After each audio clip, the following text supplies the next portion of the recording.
AP news కి స్వాగతం. ముందుగా ముఖ్యాంశాలు.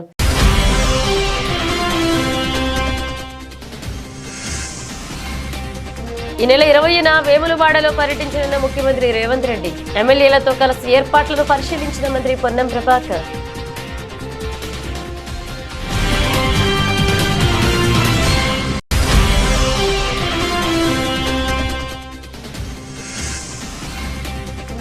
రాజేంద్రనగర్ లో కాంగ్రెస్ పార్టీకి షాక్. బీఆర్ఎస్ లో చేరిన మల్లిహాద్రి.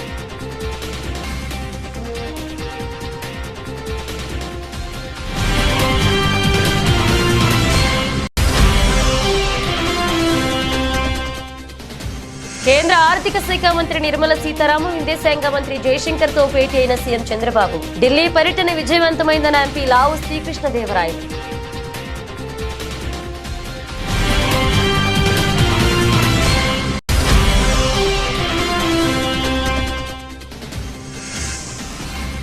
బాసర జ్ఞాన సరస్వతి అమ్మవారిని దర్శించుకున్న మంత్రి పొంగులేటి శ్రీనివాసరెడ్డి. పూర్ణకుమంతో ఘనంగా స్వాగతం పలికిన ఆలయ అర్చకులు, అధికారులు.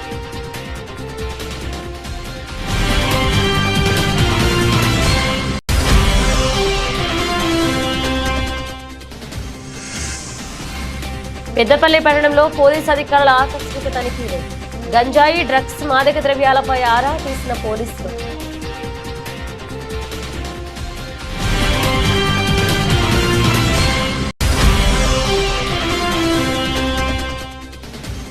ప్రపంచ రికార్డులు బద్దలు కొట్టిన సంజు శాంసన్, తిలక్ వర్మ. దక్షిణాఫ్రికాపై 4వ టీ20లో 200 పరుగులు భాగస్వామ్యాన్ని నెలకొల్పిన భారత బ్యాటర్.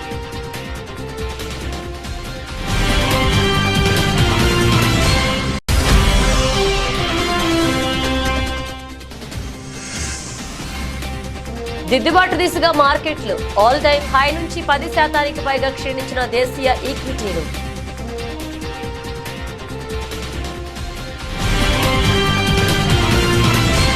రాజన్న సిరిసిల్ల జిల్లా వేములవాడలో ఈ నెల 20న ముఖ్యమంత్రి రేవంత్ రెడ్డి పర్యటన ఉన్న నేపథ్యంలో మంత్రి పొన్నం ప్రభాకర్, ప్రభుత్వ వేములవాడ ఎమ్మెల్యే ఆది శ్రీనివాస్, మానకొండూరు ఎమ్మెల్యే కవంపల్ల సత్యనారాయణలు వేములవాడ ఆలయంలో చేయాల్సిన ఏర్పాట్లను పరిశీలించారు. సీఎం సందర్శించే చైర్మన్ గెస్ట్ హౌస్, శంకుస్థాపనలు, ప్రారంభోత్సవాలు చేసే ప్రాంతాలను పరిశీలించారు. ఆలయ పరిసరాలు శుభ్రంగా ఉండాలని ఆదేశించారు. సమావేశం జరిగే హాల్లో విద్యుత్ ఇబ్బందులు, అదేవిధంగా మైక్ సౌండ్ ఇబ్బందులు లేకుండా ప్రత్యేక చర్యలు తీసుకోవాలని అధికారులకు ఆదేశించారు. ముఖ్యమంత్రి రేవంత్ రెడ్డి పర్యటించే ఎన్టీఆర్ అతిథి గృహంలో మార్పులు చేయాల్సిన అంశాలపై పలు సూచనలు చేశారు. ఇప్పటికే ముఖ్యమంత్రి పర్యటన ఖరారు నేపథ్యంలో స్వామివారికి ప్రత్యేక పూజలు చేసే ప్రాంతాలు తదితర వాటిపై సూచనలు చేశారు. ముఖ్యమంత్రి పర్యటించే ప్రాంతాలపై ప్రత్యేక భద్రతా చర్యలు చేపట్టాలని జిల్లా ఎస్పీ అఖిల్ మహాజన్ మంత్రి పొన్నం ప్రభాకర్ ఆదేశించారు. ముఖ్యమంత్రి పర్యటన ఎక్కడా ఇబ్బంది లేకుండా చూడాలని ఈవో అధికారులకు ఆదేశించారు. సమయం తక్కువ ఉన్నందున త్వరితగిన పనులు పూర్తి చేయాలన్నారు. ఆలయంలో సూచనలు చేసే విధంగా బోర్డులు ఏర్పాటు చేయాలన్నారు. సమావేశంలో పాల్గొన్నారు సిరిసిల్ల జిల్లా కలెక్టర్ సందీప్ కుమార్ జా, ఎస్పీ అఖిల్ మహాజన్, ఆలయ ఈవో, ఇతర అధికారులు పాల్గొన్నారు.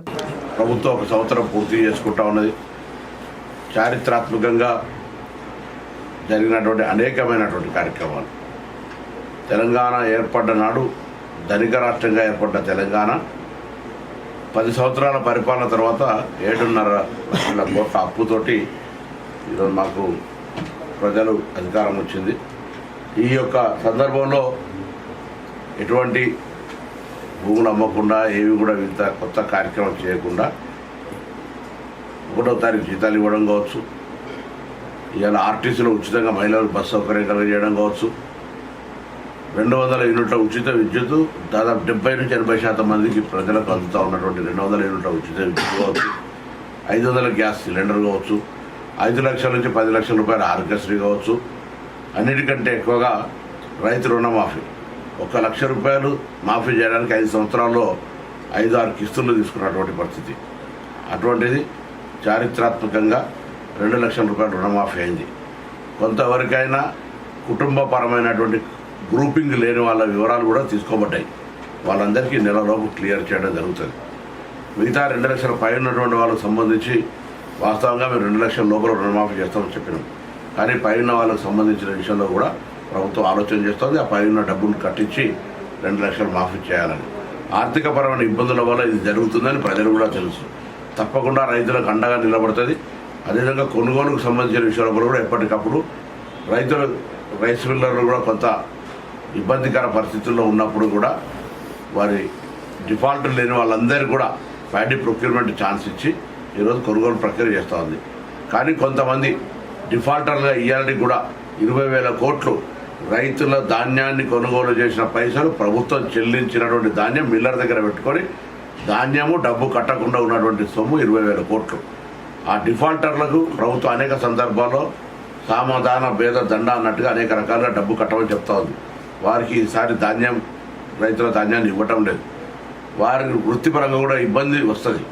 మీరు రైతుల యొక్క ధాన్యాన్ని కొనుగోలు చేసే ప్రక్రియ. కాంగ్రెస్ ప్రభుత్వం విద్యకు పెద్దపీట వేస్తుందని మంత్రి పొంగులేటి శ్రీనివాసరెడ్డి అన్నారు. ప్రముఖ పుణ్యక్షేత్రమైన బాసర జ్ఞాన సరస్వతి అమ్మవారిని మంత్రి పొంగులేటి శ్రీనివాసరెడ్డి శనివారం దర్శించుకున్నారు. ఆలయ అర్చకులు అధికారులు పూర్ణకుంభంతో ఘనంగా స్వాగతం పలికారు. అనంతరం ఆలయంలో ప్రత్యేక పూజలు నిర్వహించారు. అర్చకులు వీరికి తీర్థ ప్రసాదాలను అందజేసి ఆశీర్వదించారు. వారి వెంట పార్టీ నాయకులు అధికారులు పలువురున్నారు. 150 కోట్లతో పేద పిల్లలు కూడా ధనికులు పిల్లలు ఎక్కడైతే కార్పొరేట్ ప్రైవేట్ సెక్టార్లో చదువుకుంటారో దానికి దీటుగా గవర్నమెంట్ సెక్టార్లో కూడా కాలేజీలు ఏర్పాటు చేసి వారిని అన్ని వసతులు ఇంటర్నేషనల్ స్టాండర్డ్స్లో అన్ని వసతులు ఏర్పాటు చేసే కార్యక్రమానికి శ్రీకారం చుట్టాం.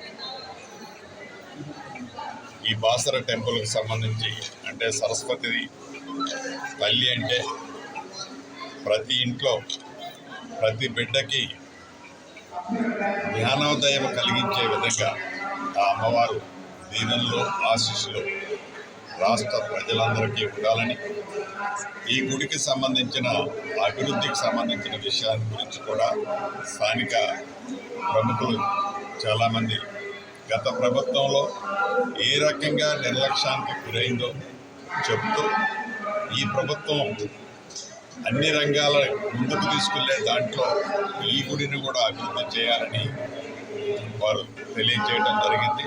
తప్పకుండా గౌరవ ముఖ్యమంత్రి గారితో ఒకసారి సంప్రదించి భద్రాచలంలో ఏ రకంగా అయితే అభివృద్ధి చేయాలి అని అనుకుంటుందో ఈ ప్రభుత్వం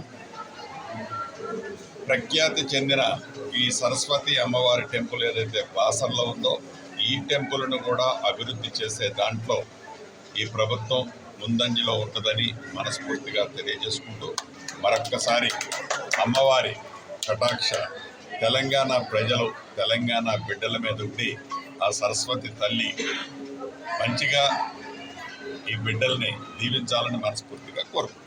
తెలంగాణలో కాంగ్రెస్ పార్టీ చతికిల పడిపోతుంది. 6 గ్యారెంటీలను అమలు చేయకపోవడం, ఇచ్చిన హామీలను నెరవేర్చకపోవడంలో కాంగ్రెస్ నాయకులు కార్యకర్తలు ఆ పార్టీ అధినాయకత్వం మీద గుర్రుగా ఉన్నారు.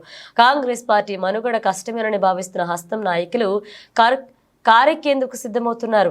కేసీఆర్ అంటే ఒక వ్యక్తి కాదు, బీఆర్ఎస్ అంటే ఒక సామాన్య శక్తి కాదు అని బీఆర్ఎస్ వర్కింగ్ ప్రెసిడెంట్ కేటీఆర్ పేర్కొన్నారు. ఇవాళ బీఆర్ఎస్ పార్టీకి పల్లెల్లో పట్టణాల్లో లక్షలాది మంది కార్యకర్తలు ఉన్నారని కేటీఆర్ తెలిపారు. రాజేంద్రనగర్ నియోజకవర్గంలోని పలువురు కాంగ్రెస్ నేతలు బీఆర్ఎస్ పార్టీలో చేరిన సందర్భంగా కేటీఆర్ మాట్లాడారు. మనం గెలిపించిన వాళ్ళు అప్పుడప్పుడు మన వాళ్ళు అనుకునే వాళ్ళు మనం మోసం చేయొచ్చు, వాళ్ళు తప్పు చేయొచ్చు. కానీ ఇందాక తమ్ముడు కార్తీక్ చెప్పినట్టు తప్పకుండా పశ్చాత్తాపపడే రోజు, బాధపడే రోజు. పెద్దలు అప్పుడెప్పుడో చెప్పినట్టు రాజకీయాల్లో హత్యలు ఉండవు, ఆత్మహత్యలు మాత్రమే ఉంటాయి. అందుకే మీరు గెలిపించిన మీ ఎమ్మెల్యే గారు ఆత్మహత్య చేసుకున్నాడు తప్ప మీరు తప్పు చేయలేదు. ఆయన పోయినా ఏమి కాదు పార్టీకి అని చెప్పి ఇవాళ పార్టీని మణికొండలో కావచ్చు, నార్సింగిలో కావచ్చు, బండ్లగూడలో కావచ్చు, శంషాబాద్లో కావచ్చు బ్రహ్మాండంగా కాపాడుకుంటూ ఎక్కడికక్కడ అద్భుతంగా నడుపుతున్న పోరాట పటిమను ప్రదర్శిస్తున్న మా నాయకులు మొత్తానికి హృదయపూర్వకంగా ధన్యవాదాలు. నేను మీతో అక్కడ ఉన్న ఒక మల్లయ్య గారి ఇల్లేమో అల్లకెళ్ళి మురికి నీరు వస్తుంది, బఫర్ జోన్లో ఉన్నది, మూసి చెడిపోతుంది, కాబట్టి మల్లయ్య ఇల్లు కూలగొట్టాలి. మరి నేను అడుగుతా ఉన్నా ముఖ్యమంత్రి, మల్లయ్య ఇల్లు కూలగొడతావు, మరి రేపు బఫర్ జోన్లో నువ్వే ఒక పెద్ద రియల్ ఎస్టేట్ కంపెనీకి వాడికి ఇచ్చి వాడు మాల్ కడతాడు, మల్లయ్య ఇల్లు కూలగొట్టి మాల్ కడతాడు. మల్లయ్య ఇంట్లోకి వెళ్ళేమో మురికి నీరు వస్తుంది, మాల్లోకి వెళ్ళేమో సుగంధం వస్తుందా? మాల్లో కూడా అదే మురికి నీరు కదా వచ్చేది. ఇంకా మళ్ళీ ఇంట్లోకి వెళ్ళి వచ్చిన దానికంటే 1000 రెట్లు ఎక్కువ వస్తుంది. కానీ అది బాగట, ఇది బాగా కాదంట. నేను అందుకే అడుగుతా ఉన్నా, ముఖ్యమంత్రి సమాధానం చెప్పు. బఫర్లో మల్లయ్య ఇల్లు ఉండకూడదు ఎట్లా, మాల్ ఉంటుంది ఎట్లా? సమాధానం చెప్పు. ఎవడి కోసం 1,50,000 కోట్లు పెడతానంటున్నావు? దేనికోసం పెడతానంటున్నావు మాకు అర్థమవుతున్నది. మూసీమే లూటో ఢిల్లీమే బాటో, మూసీలో లూటో ఢిల్లీమే బాటో. ఎందుకు? నీ బాసులు ఢిల్లీలో ఉన్నారు, వాళ్ళ కోపం వస్తే నీ తుమ్మితో ఊడిపోయే ముక్కు నీది, ఎప్పుడు ఊసిపోతుందో తెలియదు. రాహుల్ గాంధీకి మూటలు పంపకపోతే ఆయన ఊకోడు, మళ్ళీ పైన ఇంకా ప్రియాంక గాంధీ గారు ఉన్నారు, ఇంకా చాలా మంది పెద్దలు ఉన్నారు, వాళ్ళకు మూటలు పంపాల్సిందే. వైఎస్ఆర్ కాంగ్రెస్ ప్రభుత్వంలో లిక్కర్ తాగితే లివర్ చెడిపోతుందని, చంద్రబాబు సర్కార్లో లిక్కర్ తాగితే లివర్ బాగుపడుతుందంటూ కూటమి ప్రభుత్వం చెప్పదలుచుకుంటుందని కాకినాడ జిల్లా వైఎస్ఆర్సీపీ అధ్యక్షులు కురసాల కన్నబాబు విమర్శించారు. ఇవాళ చంద్రబాబు చేతిలో మళ్లీ మొదట మోసపోయింది మద్యపానం చేసేవారే అని అన్నారు. అవే బ్రాండ్లు, డిస్టరీలు, ధరలు మాత్రం ఎక్కువ అని మండిపడ్డారు. మద్యం షాపుకు వచ్చిన వాళ్లు కూడా తాము మోసపోయామని గగ్గోలు పెడుతున్నారన్నారు. అసలు చంద్రబాబు చేతిలో మోసపోని వర్గం ఉంటుందా అని ఎద్దేవా చేశారు. ఇది కాకుండా చెప్పాలంటే ఇప్పుడు ప్రస్తుతం చాలా బర్నింగ్ టాపిక్, అందరికి ఇంట్రెస్టింగ్ టాపిక్ లిక్కర్. అది కూడా ఇవాళ ఆయన మాట్లాడాడు లిక్కర్ గురించి. అద్భుతం అంట, అమోఘం అంట. వైఎస్ఆర్ పార్టీ ప్రభుత్వంలో లిక్కర్ తాగితే లివర్ చెడిపోద్ది, చంద్రబాబు నాయుడు గారి సర్కారు ఇచ్చే లిక్కర్ తాగితే లివర్ బాగుపడుద్దని ఆయన చెప్పాలనుకుంటున్నాడేమో మరి. అసలు ఇవాళ అలవాటు ఉన్నవాడిని వెళ్ళి అడిగితే చెప్తారు. మొట్టమొదట మళ్ళీ ఆయన చేతిలో మోసపోయింది మేమేను. డ్రింక్ చేసేవాడిని ఎవడైనా అడిగితే వాళ్ళు చెప్తారు. అవే బ్రాండ్లు, అవే రేట్లు. కొత్తగా కొన్ని యాడ్ చేశారంట. ఆ కొత్తగా యాడ్ చేసిన 99 రూపాయలు లిక్కర్ గురించి ఇందాక మా మిత్రుడు ఎవరో నాకు చెప్తా ఉన్నారు.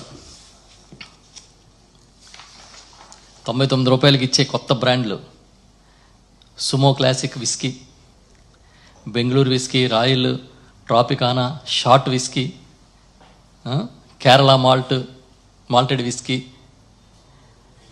విషయం ఏంటంటే ఇక్కడ 99 రూపాయలకి ఇస్తున్నారు, ఇదే తక్కువకి ఇస్తున్నామని చెప్పుకుంటున్నారు కదా. కానీ ఇదే మందు, ఇదే కంపెనీ తయారు చేసే, డిస్టిలరీ తయారు చేసే మందు, ఇదే క్వాలిటీ వేరే రాష్ట్రాల్లో 80 రూపాయలకి 85 రూపాయలకి అమ్ముతున్నారంట. ఆయనే చెప్పాడు నాకు ఇందాక. అంటే ఏంటంటే మీరు చేస్తే అది చేతిలో పోసుకుని తాగిన పవిత్ర తీర్థం లాంటిది. మేము చూస్తున్నాం ఆ షాపులు, దాని భోగవతం, మీ నాయకులు వాళ్ళని పీడించుకుని తింటున్న పద్ధతి. చివరికి షాపులు వచ్చినప్పుడు కూడా మేము మోసపోయామని గగ్గోలు పెట్టేస్తున్నారు. ఏదో 20% మార్జిన్ ఇస్తామన్నారు, 10% ఇస్తున్నారని అదొక గోల్ నడుస్తుంది. సరే, మొత్తానికి అయితే మీ లిక్కర్ ఎత్తిగడ ఫలించిందో లేదో కొద్ది రోజులకు కానీ తెలియదు. అసలు గతం మర్చిపోయారు కానీ చంద్రబాబు నాయుడు గారి హయాంలో మోసపోయిన ఒక వర్గం ఉంటుందా ఎవరైనా? ఏ వర్గమైనా? శ్రీకృష్ణుడు భగవద్గీతలో ఒక మాట చెప్పాడు, నీవు చేయాల్సిన పని చేసుకుంటూ పోతే ఫలితం తప్పకుండా వస్తుంది అని మెదక్ ఎంపీ రఘునందన్ రావు అన్నారు. సిద్దిపేట పట్టణంలోని నాజర్పురాలో శ్రీకృష్ణ యాదవ సదర కమిటీ ఆధ్వర్యంలో సదర ఉత్సవాలను ఘనంగా నిర్వహించారు. ఈ సదర ఉత్సవాలలో మెదక్ ఎంపీ రఘునందన్ రావు ముఖ్య అతిథిగా పాల్గొన్నారు. సిద్దిపేట జిల్లా యాదవ సోదరులతో కలిసి సదర ఉత్సవాలను రఘునందన్ రావు ప్రారంభించారు. అనంతరం సదర ఉత్సవాల్లో పాల్గొన్నారు. ఈ సందర్భంగా సదర ఉత్సవాల్లో ఎంపీ రఘునందన్ రావు మాట్లాడుతూ, ఫలితం గురించి ఆలోచించేవాడు యుద్ధం చేయలేడు, యుద్ధం గెలవలేడు, దానికి సజీవ సాక్ష్యం నేనే. మీ అందరి ఆశలతో మెదక్ ఎంపీగా గెలుపొందడం జరిగిందని తెలిపారు. కర్తవ్య బోధనలో శ్రీకృష్ణుని ఆదర్శంగా తీసుకుని యుద్ధం చేయడం జరిగిందన్నారు. సదరు ఉత్సవంలో యాదవులందరూ కలిసి రావడం సంతోషంగా ఉందన్నారు.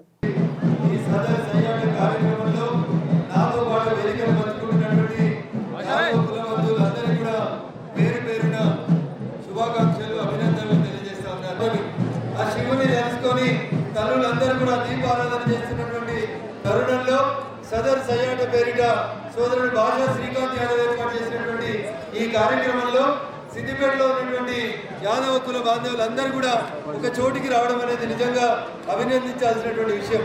చిన్నారి సోదరిమణులతోటి, చిన్నారి చెల్లెళ్లతో సహా మొదలుకుంటే అందరు యువకులు, పెద్దవారు కూడా ఈ కార్యక్రమంలో పాల్గొంచుకుంటూ ఉన్నారు. ప్రపంచానికి మార్గదర్శనమైనటువంటి ఒకే ఒక పుస్తకం భగవద్గీత అని చెప్తారు. ఆ భగవద్గీతలో మనం ఎట్లుండాలి, మన కర్తవ్యం ఏంటి, యుద్ధం చేయాల్సి వచ్చినప్పుడు ఎవరి మీదనైనా ఎట్లా చేయాలి అనే కర్తవ్య బోధన చేసి అర్జునుడిని మహాభారతంలో ముందుండి నడిపించింది ఎవరు? ఎవరే? ఎవరు? శ్రీకృష్ణ భగవానుడు. ఎవరి కులదైవం? మీరందరూ ఇంత అమాయకంగా ఉన్నారని యాదవ కుల ప్రాశస్త్యం గురించి సిద్దిపేటలో కూడా ఒకసారి చర్చ పెడదామని చెప్పి మా యాదవ బంధువులు అందరూ కూడా కలిసి ఈ రోజు ఈ కార్యక్రమాన్ని ఏర్పాటు చేసిండ్రు. ఎవరో ఒకరు ముందుకు రావాలి కాబట్టి భాషా శ్రీకాంత్ కూడా ముందుకు వచ్చిండు. తమ్మునికి సపోర్ట్ గా ఈ పక్కన శ్రీనివాస్ ఇంకా ఈ కాలనీలో ఉన్నటువంటి అనేక మంది యాదవ సోదరులు నిలబడ్డారు. మీకందరికీ కూడా మరొకసారి మనస్ఫూర్తిగా శుభాకాంక్షలు, అభినందనలు తెలియజేస్తూ శ్రీకృష్ణుడు భగవద్గీతలో ఒక మాట చెప్తాడు, ఫలితం ఏంటనేది పక్కన పెట్టు. నువ్వు చేయాల్సిన పని నువ్వు చేసుకుంటూ ముందుకు పోతా ఉంటే ఫలితం తప్పకుండా వస్తుంది అని చెప్తాడు. ఫలితం గురించి భయపడిన వాళ్ళు, ఫలితం ఇట్లుంటుందా అట్లుంటుందా అని ఆలోచించిన వాళ్ళు ఎవరు కూడా యుద్ధం చేయలేరు, యుద్ధం గెలవలేరు. దానికి సజీవ తార్కాణం మీ ముందు నిలబడేటువంటి మీ రఘునందన్. మీ అందరి ఆశీస్సులతో మే 13వ తారీఖు రోజు మీరందరూ ఓట్లు వేసి పంపిస్తే చాలా సంవత్సరాల తర్వాత మెదక్ పార్లమెంట్ గడ్డ నుంచి కమలం గుర్తు మీద నన్ను గెలిపించింది. కర్తవ్య బోధనలో ఆ శ్రీకృష్ణుడిని ఆదర్శంగా తీసుకొని యుద్ధం చేయాలన్నప్పుడు అర్జునుడిని ఆదర్శంగా తీసుకొని గాంధీవాన్ని సంధించి ముందుకు పోతే విజయం ఐదుగురున్న పాటల వైపే కనబడింది. ఢిల్లీలో బీఆర్ఎస్ బీజేపీ దోస్తీ అందరికీ తెలుసు అని, గల్లీలో మాత్రం కుస్తీ పట్టినట్లుగా నటిస్తున్నారని కాంగ్రెస్ పార్టీ ఎమ్మెల్యే అనిల్ కుమార్ రెడ్డి అన్నారు. మూసీలో 3 నెలలు ఉండాలని బీజేపీ బీఆర్ఎస్ నాయకులకు మా సీఎం రేవంత్ రెడ్డి సవాల్ విసిరారని, సీఎం 3 నెలల సవాల్ విసిరితే కిషన్ రెడ్డి ఒక నైట్ మూసీలో ఉంటారని అంటున్నాడని ఎద్దేవా చేశారు. నిర్మాణాత్మక ప్రతిపక్షంగా బీజేపీ వ్యవహరించారని, రాజకీయాలు వద్దని హితవు పలికారు. కేంద్ర మంత్రి కిషన్ రెడ్డి గారు హైదరాబాద్లో మాట్లాడుతూ మరి మూసి వద్దే మేము అక్కడనే భోజనం చేసి అక్కడనే వండుకుంటాం, రేవంత్ రెడ్డి గారి సవాల్ను స్వీకరిస్తున్నామని కిషన్ రెడ్డి గారు మాట్లాడారు. రేవంత్ రెడ్డి గారు మా ముఖ్యమంత్రి గారి సవాల్ ఏంటంటే 3 నెలలు మీరు మూసి నది పరివాహకంలో అక్కడనే ఉండండి, అక్కడ ఉండి అక్కడ ఉండగలుగుతామని మీరు చెప్తే, మీరు మంచిగా సంతోషంగా ఉన్నారని చెప్పగలిగితే, మా ముఖ్యమంత్రి గారు ఏమన్నారు, సరే మీరంతా మంచిగానే ఉన్నారు కాబట్టి ప్రధాన ప్రతిపక్షాలు చెప్తున్నాయి కాబట్టి మేము మూసి ఓకే ప్రక్షాళన పునరుజ్జీవ కార్యక్రమం చేయాల్సిన అవసరం లేదు అనేది నిర్ణయం తీసుకుందాము అని కూడా ముఖ్యమంత్రి రేవంత్ రెడ్డి గారు అన్నారు. కానీ సవాలు 3 నెలలు అంటే మీరేం చేస్తున్నారు, మీరు ఒక్కరోజు ఆడనే భోజనం చేసి ఆడనే వండుకుంటామని అంటారు. అంటే ఒక్కరోజు కాదు కిషన్ రెడ్డి గారు, మా సవాలు 3 నెలలు అక్కడనే ఉండాలనేది మా సవాల్. సరే, ఇప్పుడు ఇది సవాళ్ళకు సంబంధించింది కాదు, ఇది ఈ ప్రాంత ప్రజలది. నల్లగొండ, ఉమ్మడి నల్లగొండ జిల్లా ప్రజల సమస్య, రైతుల సమస్య, కుల వృత్తుల వాళ్ళ సమస్య, మత్స్యకారుల సమస్య, రజకుల సమస్య, నేతన్నల సమస్య, రైతు కూలీల సమస్య, కాలుష్యమైన నీళ్లు ఈ ప్రాంతం గుండా పోతుంటే అనేక మంది ఏళ్ల నుంచి దశాబ్దాల నుంచి ఇబ్బంది పడుతుంటే దీన్ని రాజకీయం చేయకండి అని పదే ఉమ్మడి నల్గొండ జిల్లా వాసులు మొత్తుకుంటున్నారు. హైదరాబాద్ లో మూసీ నది పరివాహక ప్రాంతం వెంబడి కూడా లక్షలాది మంది బతుకుతున్నారు. తెలంగాణ ప్రతి ఇంటి నుంచి కూడా హైదరాబాద్ లో ఎవరో ఒకరు ఉంటారు. ఇంతమంది లక్షలాది మంది, కోట్లాది మంది ఇబ్బంది పడుతుంటే దీని మీద మా ముఖ్యమంత్రి అనేక పార్టీలు అందరూ కూడా మాట్లాడినరు. ఈరోజు చేస్తామంటే దీన్ని రాజకీయం చేసే కార్యక్రమం చేస్తారు. కిషన్ రెడ్డి గారు, ఈరోజు మా సవాలు 3 నెలలు అక్కడ ఉండాలనే సవాలు. సరే, ఈరోజు మేము ఒకటి అడుగుతున్నాం, మీరు ఒక్కరోజు చేసేది కాదు.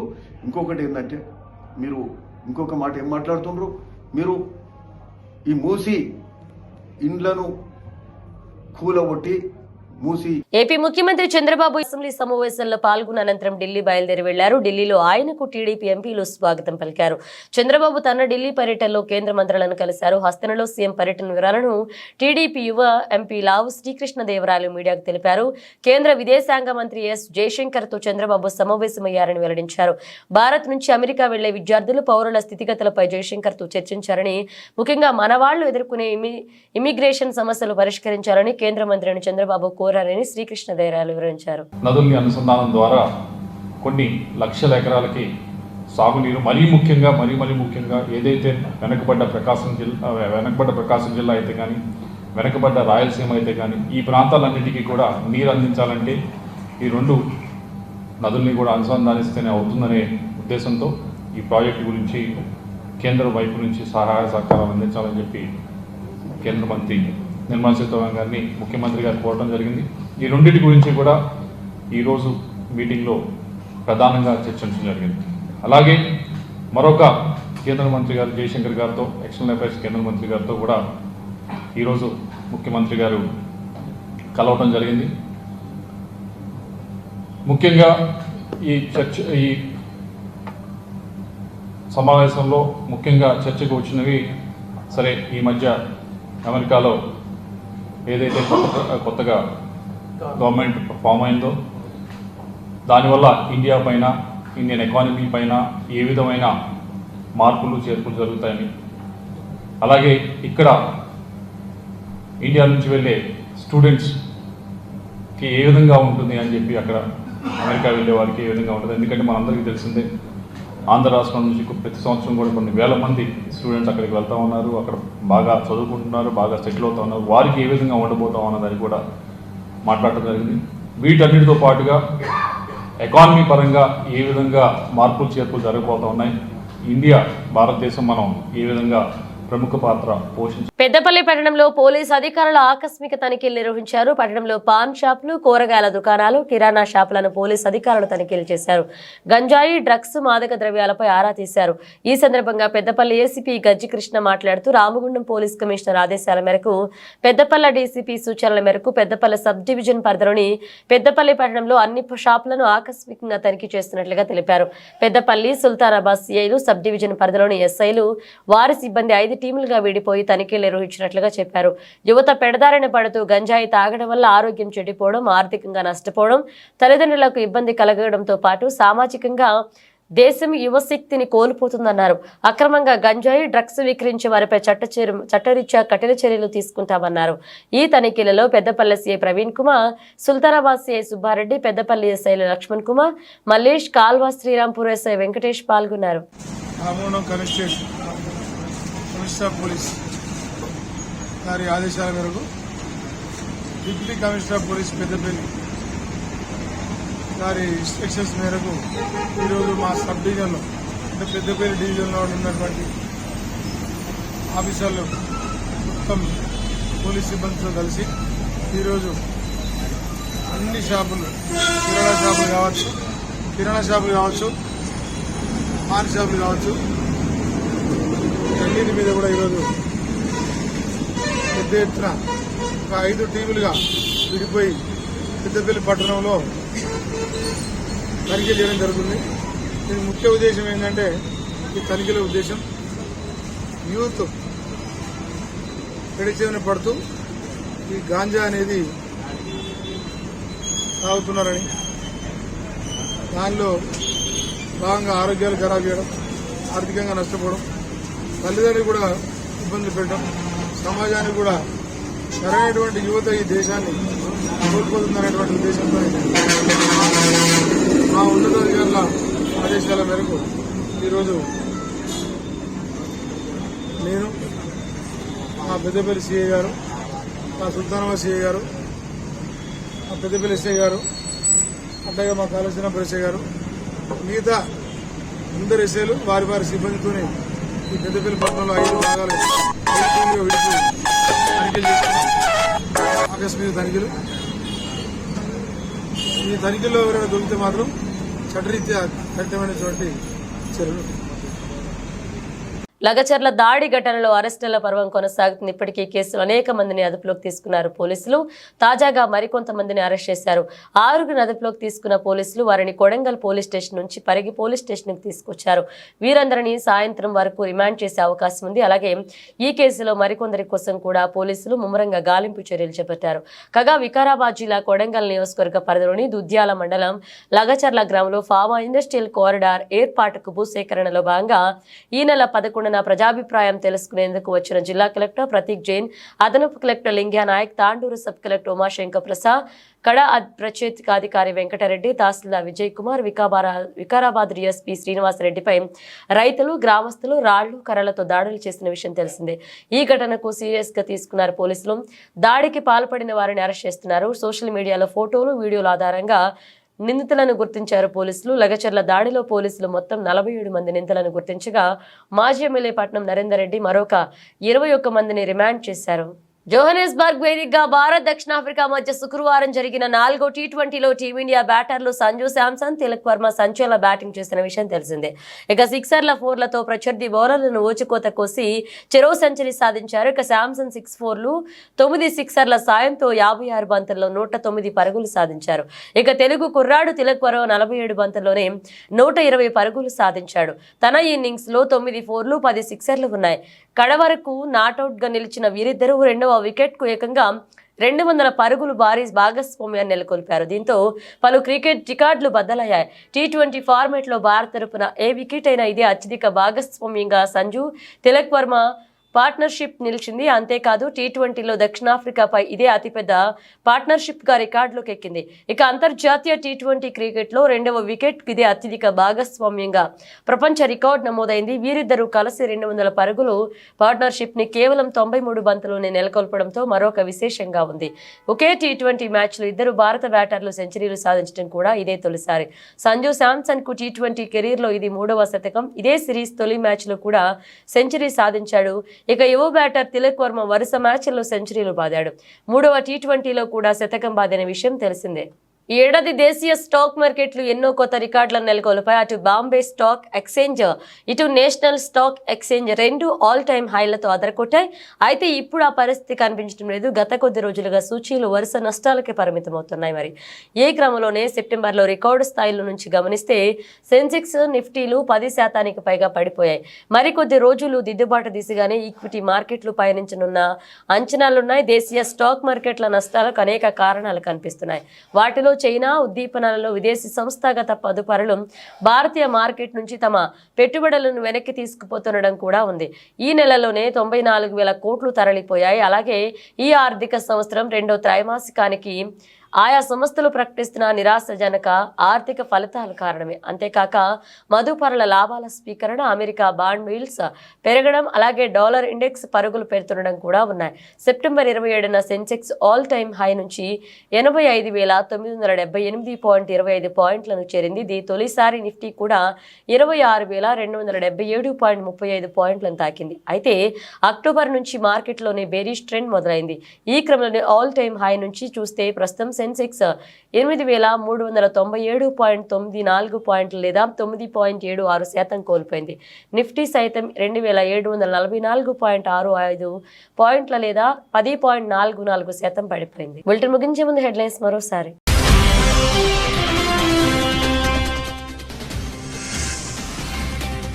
ఈ నెల 20న వేములవాడలో పర్యటించనున్న ముఖ్యమంత్రి రేవంత్ రెడ్డి. ఎమ్మెల్యేలతో కలిసి ఏర్పాట్లను పరిశీలించిన మంత్రి పొన్నం ప్రభాకర్.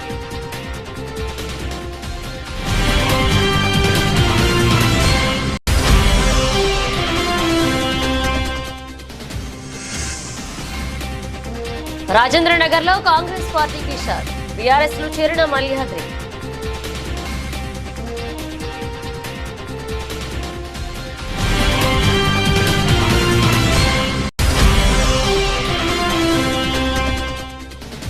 కేంద్ర ఆర్థిక శాఖ మంత్రి నిర్మలా సీతారామన్, విదేశాంగ మంత్రి జయశంకర్ తో భేటీ అయిన సీఎం చంద్రబాబు. ఢిల్లీ పర్యటన విజయవంతమైందన్న ఎంపీ లావు శ్రీకృష్ణదేవరాయలు.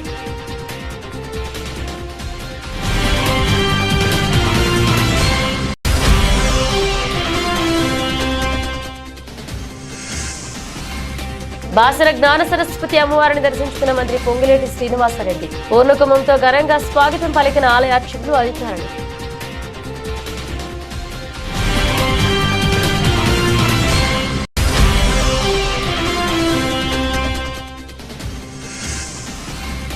పెద్దపల్లి పట్టణంలో పోలీసు అధికారుల ఆకస్మిక తనిఖీలు. గంజాయి, డ్రగ్స్, మాదక ద్రవ్యాలపై ఆరా తీసిన పోలీసులు.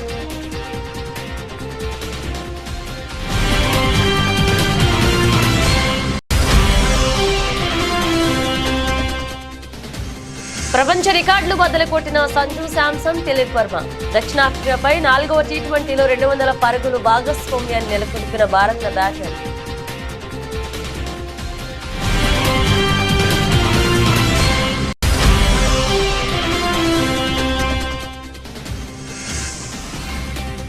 దిద్దుబాటు దిశగా మార్కెట్లు ఆల్ టైమ్ హై నుంచి 10% పైగా క్షీణించిన దేశీయ ఈక్విటీలు.